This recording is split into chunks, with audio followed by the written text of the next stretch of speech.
Oi, tudo bem? Esse é o BTC Money, o seu programa de finanças pessoais, economia e investimentos da BTC.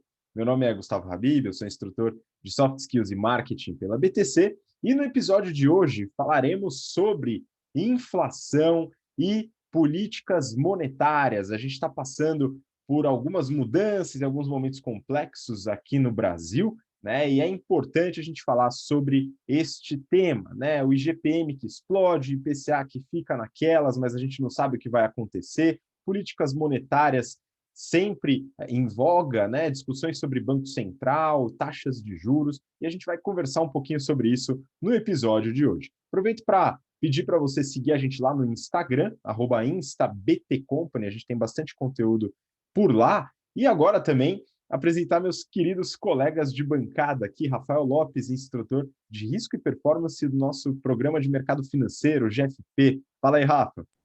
Fala pessoal, tudo bem? Prazer estar com vocês novamente. Vamos lá, mais um BT Semana aí.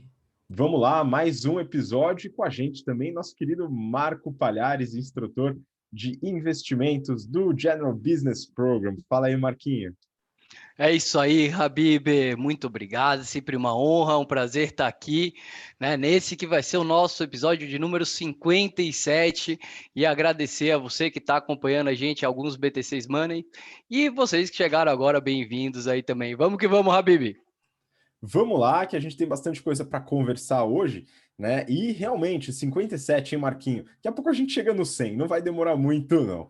Bom, vamos lá. Rafa, é o seguinte, hoje a gente está passando, né, nesse momento que a gente está gravando, recentemente o Congresso votou uma pauta urgente, né? Colocou como urgente uma pauta relacionada à autonomia do Banco Central. A gente tem algumas discussões e também projetos, né, em relação a estrutura cambial, né, e contas em dólar aqui no Brasil, né, mas a gente não vai entrar nesse detalhe dos projetos hoje, eventualmente a gente pode fazer depois. Se você gostaria que a gente falasse sobre esses projetos, manda um comentário no vídeo do YouTube, né, você que está acompanhando pelo YouTube, deixa um comentário e a gente vai analisar com carinho aí a sua sugestão, tá? Mas se você quer que a gente fale, avisa a gente. Bom, então tem esses projetos, isso daqui diz respeito também a política monetária, né, principalmente a questão do Banco Central, e a gente tem acompanhado índices de inflação, né, que são, vamos dizer, de certa forma, divergentes entre si,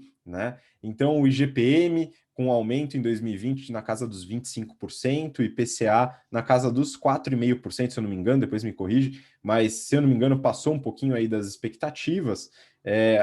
De qualquer forma, bastante diferentes um do outro, mas eventualmente preocupantes, principalmente o IGPM. Então, Rafa, se você puder me dar uma visualização aí da inflação, do que está acontecendo, o que pode estar causando, vamos lá. Vamos começar pelo IGPM, que é a inflação que está mais saltando aos olhos, né? E quando a gente olha para o IGPM acumulado em 12 meses, ali final de janeiro, ele acumulou uma inflação de 25,71%, bem assustador, né? E quando a gente olha para o IPCA 12 meses é fechado em janeiro, 4,56, uma inflação bem mais baixa. E o que principalmente impactou o IGPM foi, por um lado, o dólar, né? E, por outro lado, algumas restrições de oferta, que a gente sabe que alguns setores foram impactados aí por conta da crise de saúde. O IPCA, ele sofreu alguns choques, principalmente na parte de alimentos, houve alguns outros componentes, mas ele ficou muito mais comportado. E a dúvida que se coloca agora é a seguinte, né? O IGPM é uma inflação que afeta mais o atacado, e o IPCA é mais o varejo. Por conta de toda a situação que a gente está vivendo, parte desse aumento que a gente está vendo no atacado ainda não foi repassado para o varejo, né, para o IPCA. E será que isso vai acontecer? Será que isso não vai acontecer? É a dúvida que se coloca, é um dos fatores principais para que a gente consiga entender o comportamento do IPCA futuro.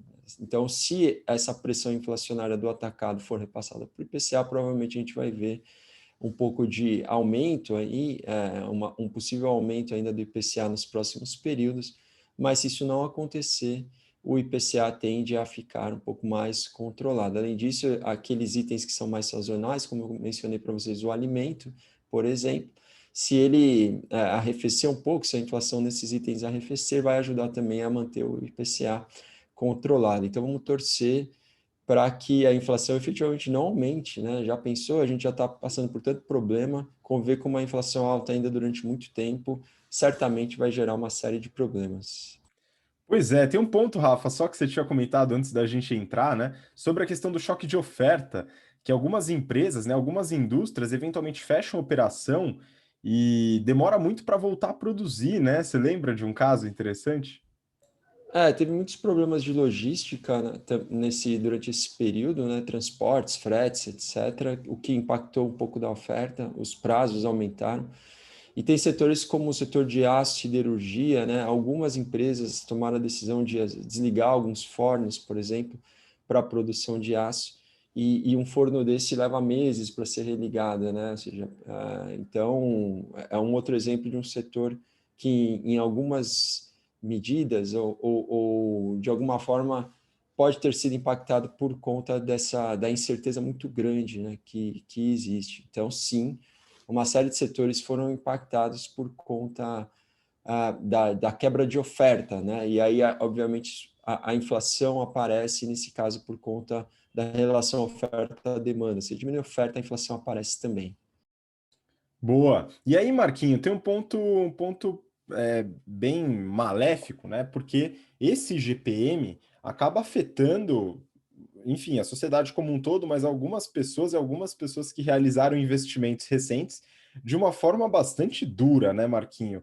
Como é que isso afeta o público em geral? Boa, Habib. Como que a gente tem contato com a inflação, né? Por exemplo, ontem eu fui comprar carne, né? Fazer um hambúrguer aqui com a família no final de semana. E aí você presencia a inflação, né? Você não consegue comprar um quilo de carne por menos de R$ 40, você olha o queijo, né? A inflação é efetivamente as coisas ficando mais caras e ela pode ser representada aqui na economia com alguns índices, né? Que vai pegar o preço desses ativos, né? E acompanhar eles ao longo do tempo. Inclusive, né, Rabi, a gente tem um episódio falando só sobre isso. Se você quer saber mais, volta lá para ver um pouquinho mais sobre isso. E a gente tem sempre que tomar cuidado, né, pessoal, quando a gente pega a dívida ou com o nosso passivo, né? Ver aonde o nosso passivo está atrelado. Um dos exemplos de dívida, né, que a gente pode falar e que pode ser bastante prejudicial, exatamente num período desse, onde o GPM deu, cara, 25% ao ano, por exemplo, em alguns tipos de contratos imobiliários, tá? Normalmente, quando você, por exemplo, compra um imóvel na planta, Habib, você vai lá dar uma entrada, sei lá, tá, 5% do valor total do apartamento, 10% do valor total do apartamento, e ao longo da construção do apartamento, você vai continuando pagando prestações à própria construtora até que o apartamento fica pronto, né? E aí você tem que pagar as famosas chaves, né? Então você vai no banco normalmente, pega um financiamento e troca a dívida da construtora, né? Com a dívida do banco. Então o banco vai lá, quita e você faz lá um contrato com o banco. Normalmente esse contrato com o banco aqui no Brasil, ou ele é prefixado, ou ele é atrelado, a, por exemplo, a Selic, né? Um prefixado mais Selic. No entanto, normalmente os contratos feitos ainda na construtora, enquanto você ainda não tem as chaves, não tem o imóvel na mão, normalmente eles são atrelados à IGPM. Então imagina que você comprou um imóvel de R$ 100.000. Perfeito? Pagou lá 5 mil, 10 mil reais de entrada e está pagando lá. O imóvel, você tem uma dívida de 95 mil, 90 mil reais. E aí, quando chega a virada do ano, você tem que pagar, a sua dívida aumentou em 25%.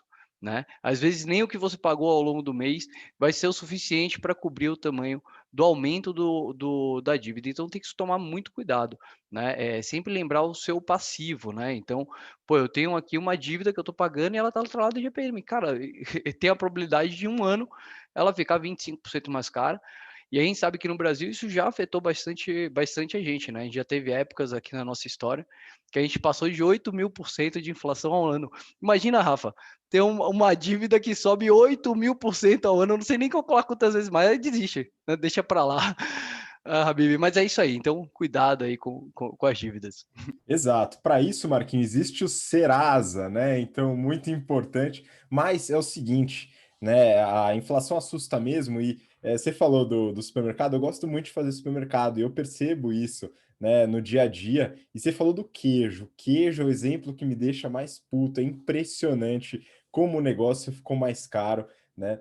Tem aspectos do choque de oferta, né? E tem outros pontos atrelados que a gente falou aqui, né? E claro, os episódios que a gente falou especificamente sobre a inflação. Mas como que você, consumidor, né, e o investidor também vão perceber isso, né? Através das compras do mês, do dia a dia, né? E também é através dos seus investimentos, né? E aí, muitas vezes, se você tem investimentos atrelados ao IPCA, ao IGPM, eles acabam rendendo bastante. Então, muitos felizes, eu me incluo nessa também, os investidores de fundos imobiliários no ano passado, esse ano, que viram alguns de seus proventos serem reajustados a taxas razoavelmente altas, né? Então, mas isso, claro, né, pode ser benéfico por um lado, mas tem um downside pelo outro que afeta, no fim, o investidor, né? Então a gente não pode desassociar o ganho da perda, né? A economia, ela é um sistema que se conversa o tempo inteiro.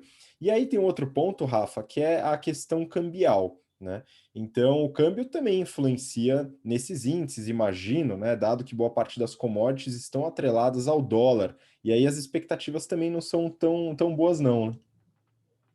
Sim, é verdade, né? Com o câmbio mais desvalorizado, então o real desvalorizado em relação ao dólar, você tem vários canais de transmissão dessa desvalorização cambial, né? Uma delas é pelos bens importados diretamente, então olha para o preço dos computadores, celulares, todos os bens que são importados, o preço aumenta de uma hora para outra praticamente. Um outro canal de transmissão é por conta das despesas, né, e custos das empresas que também possuem matérias-primas ou insumos importados. Então, a gente vê essas empresas tentando repassar esse aumento para a ponta, nem sempre elas conseguem. Normalmente, quando tem, obviamente, um aumento tão expressivo, elas repassam só uma parte, porque senão simplesmente as vendas despencam. Então, esse seria um segundo canal de transmissão. As commodities também, as commodities alimentares, né, alimentícias. O Marquinho falou, por exemplo, da carne. A gente sabe que o preço aí da arroba do boi, por exemplo, aumentou bastante ao longo dos últimos meses. Então, quem fez investimento em boi está feliz da vida. Quem vai comprar carne, melhor que trocar a carne pelo frango, né? Ou pela a carne suína, porque a carne de boi realmente ficou bastante cara. Então, uma série de canais de transmissão via câmbio. E aqui vale mencionar ou trazer, né, alguns aspectos relacionados ao câmbio. O câmbio ele se valoriza ou desvaloriza por uma série de razões, não vamos colocar todas aqui, mas uma delas é o que a gente chama de diferencial de juros, né? São os juros no Brasil versus os juros no exterior. E por que isso? Porque quando você aumenta aqui os juros aqui, você aumenta a atratividade, primeiro da dívida pública e de alguns outros investimentos também, cuja referência, né, está ligada a justamente essas taxas de juros. Portanto, quando você joga as taxas de juros lá para baixo, você diminui a atratividade, vem menos dinheiro para o Brasil, pura e simplesmente assim, né? Então, enquanto a Selic continuar nesses patamares, nesses níveis de 2%, que são níveis realmente muito baixos, ainda mais se a gente levar em consideração a inflação, né, o juro real de curto prazo está negativo e bastante negativo. Então, fica muito difícil esse dólar voltar. Assim, é quase que a gente pode colocar quase como uma certeza que enquanto a Selic estiver em 2%, o dólar não vai cair abaixo desses patamares de 5,35, 5,40 que a gente está vendo, né? Então, é realmente um pouco preocupante. Por um lado, você joga a Selic lá para baixo e consegue gerar um estímulo, principalmente pelo canal do crédito, né? A gente sabe, por exemplo, que o setor de construção civil está bombando, porque muita gente está querendo sair do aluguel e comprar imóveis, mas, por outro lado, você gera inflação e no balanço realmente eu não sei o que é melhor, né? Porque você tira poder de compra das pessoas, gera incentivo por um lado, mas tira poder de compra por outro. Pois é, Rafa, é complicado e a gente já começou a falar então sobre política monetária, né? E o primeiro ponto é justamente o câmbio, né? Acho que é legal começar por aí, porque pouca gente entende, né, ou sabe que existe uma influência da política monetária em relação ao câmbio, e você explicou muito bem, tá? Como que funciona essa dinâmica. E de fato, né, hoje a gente tem taxa básica de juros 2%. e esse diferencial de taxa de juros influencia, e o câmbio, consequentemente, influencia em dinâmicas de preços em alguns setores, né? Muitos, né? Dado que o Brasil é bastante dependente de produtos externos, né? E diversos outros motivos. E, Marquinho, a questão é o seguinte, né? Então a gente tem as políticas monetárias como uma ferramenta, né, para a estabilidade de preços, né? O Banco Central tem esse mandato, né? O regime de metas de inflação, né? E ele serve basicamente para estabilizar os preços na nossa economia, né? E tem uma ferramenta para isso que é a taxa básica de juros. E então, o que que você imagina, né? Será que o pessoal vai fazer alguma alteração aqui, né? O que que você, da sua visão, né, dentro da escola austríaca, fala dos ciclos econômicos, né? Existe a possibilidade de subir essa taxa? O que que pode acontecer? Enfim, compartilha aí com a gente. Excelente pergunta, viu, Habib? Então vamos lá. Como é que funciona essa tal de Selic, de Selic Meta? É, Toda a economia hoje brasileira, né, a taxa básica de juros nossa, Selic Meta, ela é decidida por um comitê chamado Copom, Comitê de Políticas Monetárias, a Selic Meta. E o mandato do Banco Central do Brasil é o quê? É cumprir as diretrizes do Copom. Perfeito? O Copom hoje ele utiliza como principal métrica a inflação, a taxa de inflação medida pelo IPCA. Perfeito? E essa, inclusive, é a medida oficial.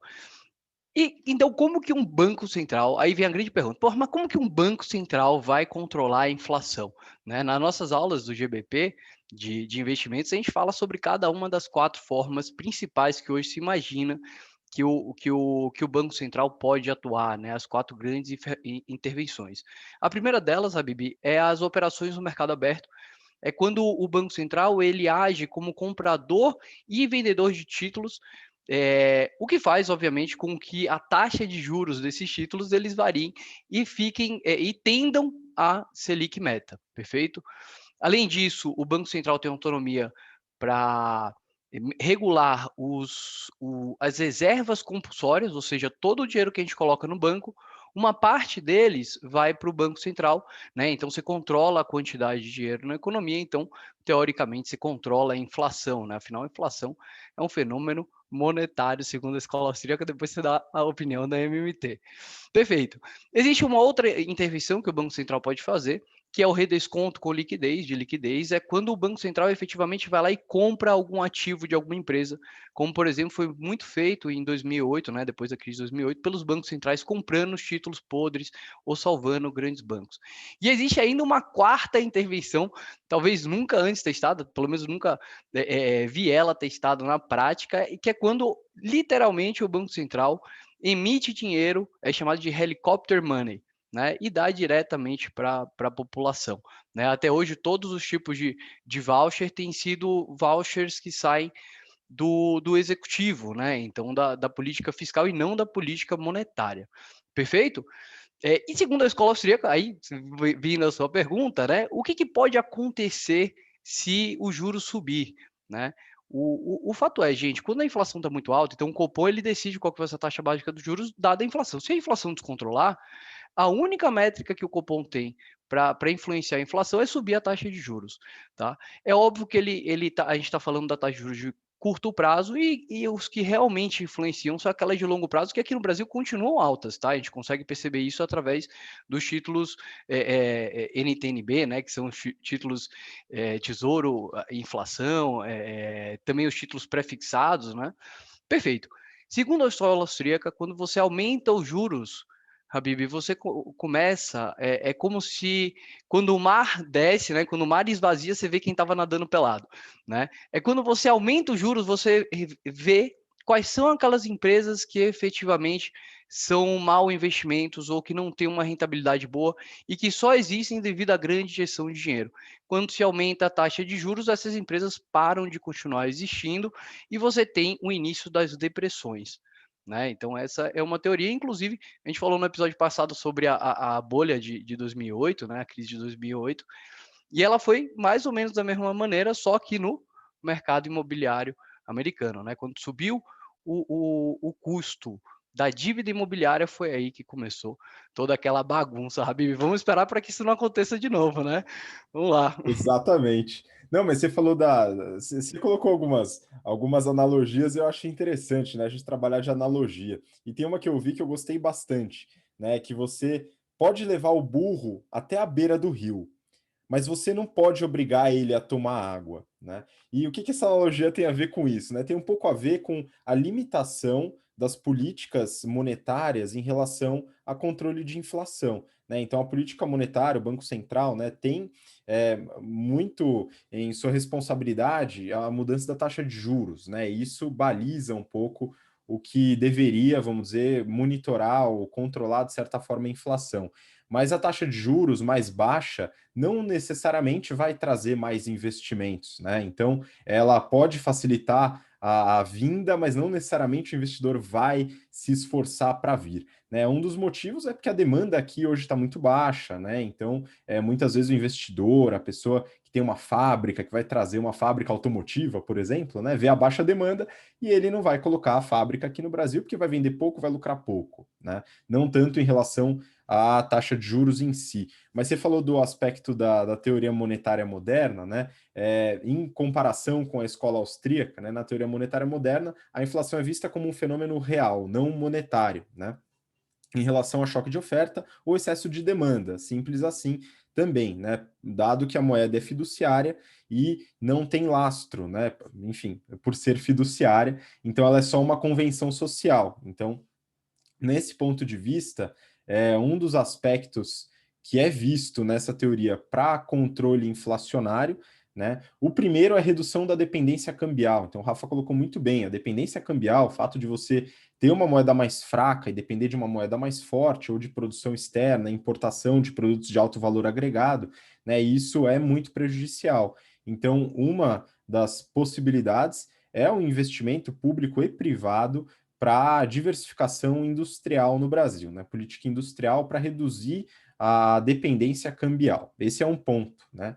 E o segundo, que é a teoria monetária moderna coloca como uma possibilidade de controle e estabilidade de preços, né? É a famosa tributação, né? Então, muito através da política fiscal e não da política monetária, dado que é, segundo a teoria, um fenômeno real, né? Então você atua com fenômenos reais, investimentos ou tributação reduzindo poder de compra, né? Então aí a gente tem duas visões bastante diferentes, mas que é importante que você que está ouvindo entenda, né? Diversifique e leia sobre as duas, né? Como eu faço e o Marquinho também faz, né? Então isso é muito importante. Cada um dá uma aproximada em um lado, mas a gente tem que entender os dois porque todos têm muitos aprendizados a passar. E eu passo a bola para o Rafa, então, Rafa, o que você acha que vai acontecer? Como que o Brasil está preparado para lidar com isso? Você tem alguma expectativa aí? Ou quer compartilhar algum ponto adicional aí que a gente comentou?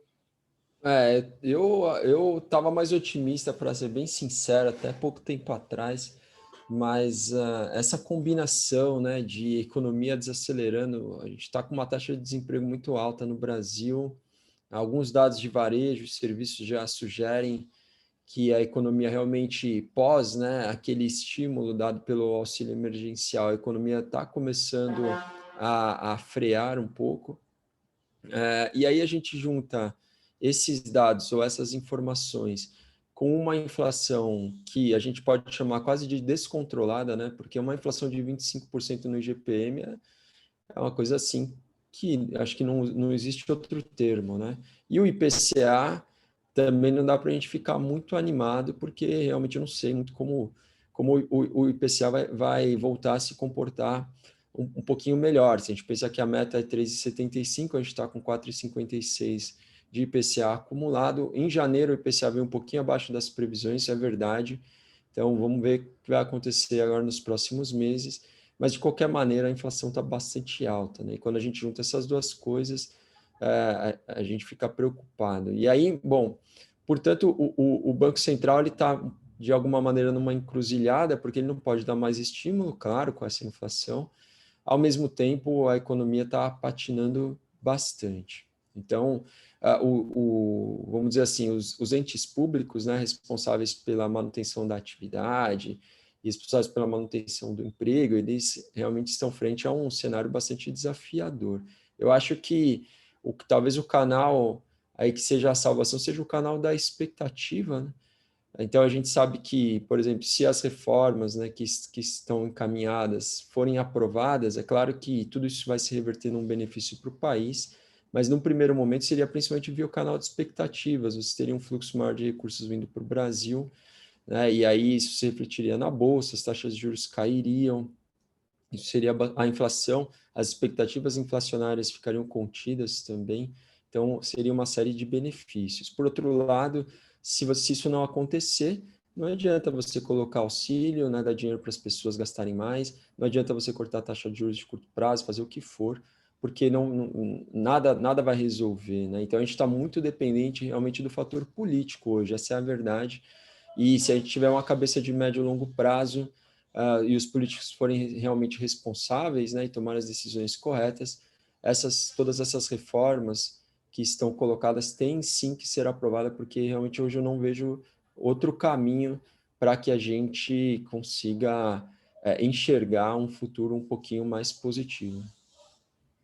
Boa. Eu tenho algumas discordâncias, né, em relação às ações, mas a parte das expectativas, elas são importantes, né? Tem até os estudos lá do Plano Real, né, o Larida, do Pércio Arida e André Lara Rezende, sobre a importância das expectativas, né? A minha dúvida é, poxa, a gente teve reforma trabalhista, a gente teve reforma da Previdência, e isso não auxiliou na melhoria dos índices da economia, né? Então, eu não sei até que ponto as reformas, né, ou um eventual ajuste fiscal, né, vai beneficiar as expectativas. Existe a possibilidade, mas existe o questionamento também, né? Mas é importante acompanhar porque as expectativas elas são importantes, né? Mas eu só queria pontuar aqui essa divergência porque não é unanimidade que as reformas são essenciais para a retomada da economia, tá? Mas é uma visão e é uma visão importante para a gente ficar atento.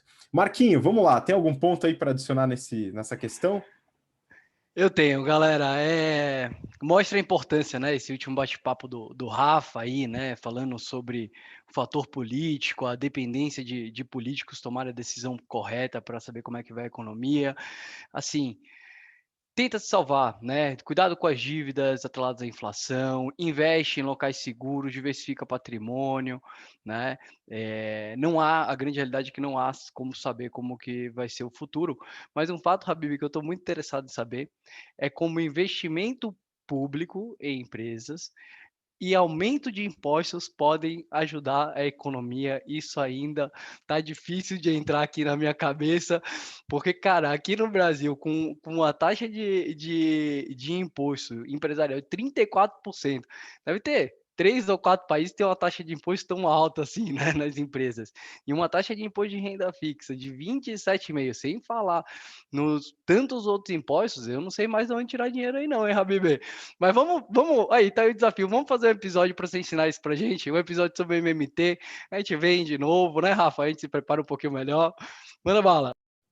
Não, compartilho. Vamos lá. A gente fala no próximo episódio, mas não é tema para esse episódio, não, tá? Mas aqui o grande gatilho, Marquinho, é taxa de emprego, tá? Emprego. Então, mas aqui a gente fala sobre isso em outro episódio, né? Acho que aqui, pessoal, a gente já falou bastante, abordou bastante as questões da inflação, dos índices, da política monetária, né, e de algumas visões sobre expectativas. Rafa, tem algum ponto aí para finalizar ou adicionar? Vamos lá. Eu acho que só fazendo a ponte com o investidor que está preocupado, né, em saber quais as melhores opções de investimento nesse cenário, dado que a gente tem um cenário de aumento na inflação ou de inflação alta, né, esse é o momento de direcionar recursos para ativos que justamente oferecem proteção contra a inflação, né? Então, a gente pode falar bem rapidamente sobre ativos do setor imobiliário, tem uma série de opções, e aqueles títulos referenciados, no caso ao IPCA, existem títulos públicos e títulos privados, ok? Não vamos entrar tanto no detalhe, a gente pode deixar isso também para uma outra conversa, mas de qualquer maneira o momento é de direcionamento de recursos para ativos que estão ou que geram proteção contra a inflação. É isso, pessoal. Um grande abraço para todo mundo. Até o próximo episódio. Valeu! Obrigado, Rafa. Eu queria adicionar mais um ponto em relação a isso que você falou, que além dos ativos que protegem da inflação aqui no Brasil, né? Lembra, pessoal, a gente aqui discute questões de expectativas, política, isso influencia, mas a gente tem pouca coisa a fazer em relação a isso. Então a gente deve se proteger, tá? Muito. E um outro ponto é dolarizar uma parte do patrimônio. Tá? Então, independente do que vai acontecer em relação à nossa moeda, ou em relação a qualquer coisa, é importante ter uma parte do patrimônio exposta em outras moedas, né? Então, investimentos no exterior, avalie, né? Aqui a gente não faz nenhuma recomendação de investimento, não vou falar de nenhum produto, né? Até porque eu não recomendaria os produtos no qual eu invisto fora do Brasil, de forma alguma, porque são arriscados demais, mas é importante que você avalie essa possibilidade. Existe a possibilidade, é fácil, né? Dá uma estudada e volta nos episódios que a gente fala sobre isso. Marquinho, vamos lá, sua despedida e considerações finais. É isso aí, é sempre uma honra, um prazer, agradecer a todos vocês que vieram até aqui. Lembrando mais uma vez, nada do que a gente fala aqui é uma recomendação de investimento. E além de dolarizar, Habib, a gente tem que bitcoinizar um pouquinho do nosso patrimônio. Depois a gente pode falar, inclusive, mais um episódio sobre isso. Vamos que vamos, pessoal. Até o próximo BTC Money. Muito bom, galera. Muito obrigado. Obrigado você que acompanhou a gente até o final desse episódio. E a gente tem um encontro marcado na próxima semana para o BTC Money novamente. Não esqueça de mandar suas sugestões para a gente, seja pelo inbox do Instagram ou nos comentários lá no YouTube, onde este episódio também está rolando além do BTC Cast. Um grande abraço, até lá. Tchau, tchau.